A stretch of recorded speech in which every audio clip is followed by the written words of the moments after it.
Ito yata sa administrasyon ni BBM ang pinakaunang simultaneous na pinakamalaking rallies.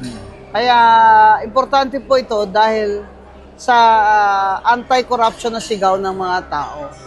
Kasi lagi naman po may corruption, pero the worst na talaga ngayon. At lang ito na yung corruption na wala na tayong ibabangon dito eh. Kaya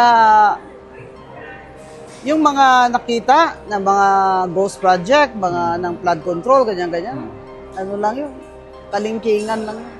Kung talagang susuriin yan at serious yung investigation ng inyong commission, ay mas marami pa silang makikita at mahuli. Kaya panagutin po dapat ang mga congressman. Kasi sila talaga may pasimuno nito eh. Si Romualdez at si Saldico. At sila naman may control eh. Kaya sa Senate naman, ay dapat sagutin naman ni Grace Poe.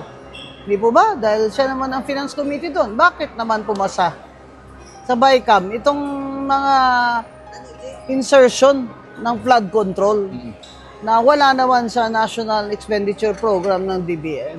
Talaga pong may intention talaga na magnakaw sila, may foul sila na intention kung bakit nila pinasok yan dyan. At kung makikita natin, sa investigasyon, sure yan lalabas. Yung mga favored lang na contractors ang nakakakuha ng mga pinakamalaking flood control projects. Sagaya nung 15 na sinabi ni BBM, na SunWest, Triton, yung mga, yan, dalawang yan, kay Saldico yan. Kaya,